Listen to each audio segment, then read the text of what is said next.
Continental Tire Coach's Corner. We'll talk to Tom Thibodeau, the Timberwolves' new head coach. I'm guaranteeing they make the playoffs next season. Yeah, I'm going to put the pressure on Coach. I don't have to worry about it. 877-3DP-SHOW. Email address dp@danpatrick.com. We will get to your best and worst of the weekend. McLevin will have a poll question as well. But let's bring in the coach who joins us now. Tom, how are you? I'm doing great, Dan. Thanks for having me. Are you okay? I just guaranteed you're making the playoffs. Nothing like a little pressure. I'm doing fine, though. If you look at this series now with if you're Cleveland right now, what do you do? What do you say? How do you try to stop this flood, this avalanche? Yeah, well, it's, obviously Golden State handled their business at home. So now I think Cleveland goes back home. They have to regroup. I think they have to analyze, how they're giving up these points, and against Golden State, two or three bad minute period can open up the game very quickly against you. So in game one, I thought they played well enough to win. At the end of the third quarter, that game was very winnable. Obviously, game two was a lot different, and they got control of the game. And I think right now the depth of Golden State is really wearing on them. And now when they go home, they have to figure out defensively what they have to do to try to limit some of those threes. But Golden State is a great passing team. And when you look at the way that Iguodala and Livingston and Bogut, what they're doing with their playmaking is putting a lot of pressure on them. And then, of course, Barbosa has been very, very efficient in a low amount of minutes. So they're getting terrific all-around play from their bench.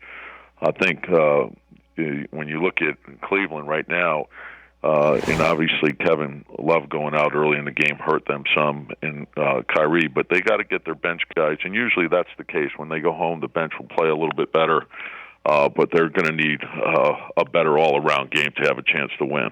How do playoff blowouts happen? I mean, these are supposed to be the two best teams, Coach. Yeah, and I think you're seeing more of that now. You saw it in the conference finals as well. And I think part of that is the use of the 3-point shot.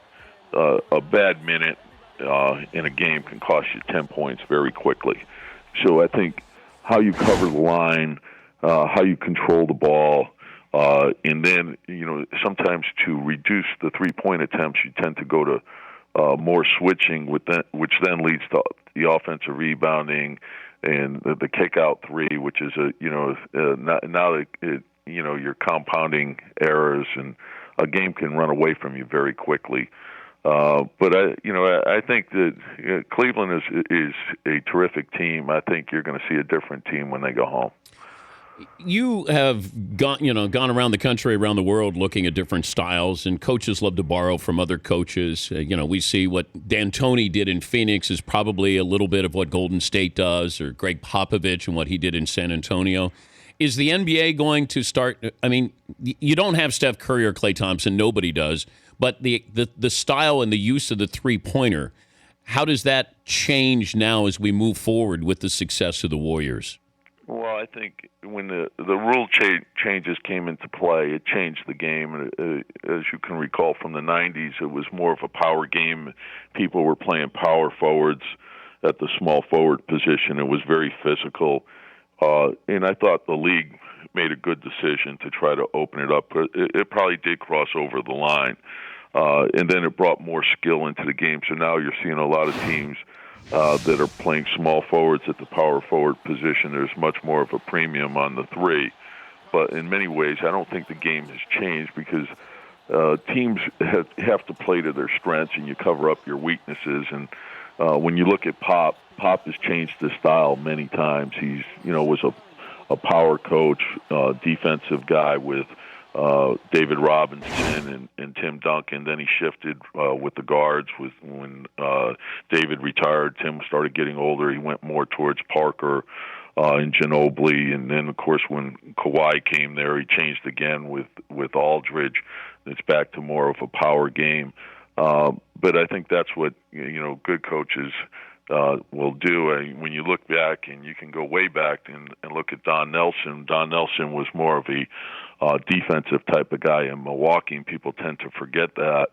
And then he went out west and with Golden State, and he opened up the floor. And then when he went to Dallas, with Nash, he did the same thing there. And of course, what Mike did, what D'Antoni did with Phoenix.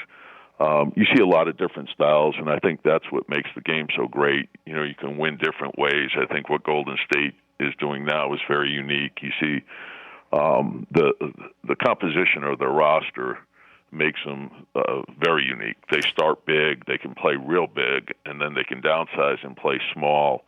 And then when they do go small, though, they're not really small because of the size that they have with Iguodala and Livingston and the versatility to switch, and they don't sacrifice their defense. That's the one thing that probably has gotten overlooked is how good their defense is. And it's been that way for a couple of years now. They're scoring a lot of points, but they're defending extremely well also, and you can't overlook that. It's Tom Thibodeau, the Timberwolves' new head coach, joining us. Dan Patrick Show. Well, I even go back to Jack Ramsey's Portland Trailblazers. They ran. There have been a lot of instances where we've seen this wide-open style of offense. Even Jack, when he was with the Buffalo Braves with McAdoo and Ernie DiGregorio and Randy Smith, getting out and running. I think the 90s did a lot of damage to basketball, that it was slowing down, and sumo wrestling. And now all of a sudden we look at Golden State and people are like, oh, my God, this is incredible. I said, basketball used to be that way. Believe it or not, guys made the extra pass. And that's what I noticed last night. They make the extra pass, and you don't have this me ball, and it's contagious. I really do. I think it's contagious with that team. Well, Dan, I think you're hitting on something big, and you're right. The fast break has been a big part of the game for a long time, dating back to Red Auerbach, and all those great teams. But the passing, I think when you look back at all the great teams, they've all been great passing teams. When you look at the championship teams with the Knicks, they were great passing teams. And that's what makes this team so good. When you look at the skill set of an Andre Iguodala, who's basically a point guard, Draymond, same thing, Bogut, terrific passer, Livingston, great size, playmaking ability. And they're all unselfish. Like Clay and Steph are very unselfish. They'll pass up a great shot, to get someone a layup, and of course, the way they shoot and the way they move without the ball, they keep constant pressure on you at all times, and they're going to make you pay for mistakes. So I think how you pressure the ball is critical, how you read the ball, where you direct the ball, all those things are vital. And if one guy's not making multiple efforts, you're going to be in trouble. You're going to give up an open shot. The difference between a Chicago winter and a Minnesota winter is what? Not much. So I'm well prepared. But you don't have to tell your family, like, this isn't one of those lifestyle changes where Chicago is a great city, but that when that wind whips off the lake there, Minnesota's just cold. Chicago has different degrees of cold, I would think, depending on the winds coming off the lake. No, and you're right, Dan. In Chicago, it could get pretty nasty there in the middle of the winter. So when the wind's blowing off that lake, you don't want to be outside for sure. And the same probably holds true here. I was here once before, so I know it can get cold, but hopefully it's cold for the opponent. You inherit Karl Anthony Towns and Andrew Wiggins. Like, sometimes when you go into a coaching situation, there's a reason why you're going into a coaching situation. I love this situation here. And having those two stars, you got Zach LaVine, maybe you get a three-point shooter there, a little depth there, and you're off to the races. So the biggest concern taking over Minnesota is what? Well, I think you hit on it. I think we have the best young core in the league. Obviously, we have a lot of work to be done. We need to improve our shooting. I think we need to improve our toughness. Obviously, the defense needs a lot of work. But the West is tough, so there's going to be a lot of work that has to be done. A commitment has to be made on both sides of the ball, and you have to be consistent. I think you have to put the work in each and every day. You got to be doing the right things, and we have to be well balanced. We want to be strong on both sides of the ball, but when you look at the best teams in the league, that's what they are, and that's what we're going to strive for. Great to talk to you, Coach. Good luck. And once again, when you make the playoffs, you can remember that you heard it here first. Thanks, Dan. Thanks for having me on. All right, that's Tom Thibodeau. They call him Mr. Tibbs. He's got good pipes, by the way. Yeah, when you're a coach and you have those pipes and then you get mad and you yell at people, you probably get their attention. But it's a young team. They're going to play defense. You're all in on your I do Wolves. like him. I do like him. Because I like Towns. Like, Karl Anthony Towns was legit. And Wiggins, I love him too. Zach LaVine, we can kind of corral him so he's not just a dunker.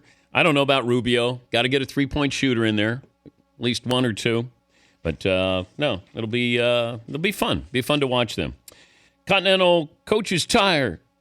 Wait, Continental Tire Coach's Corner. There it is.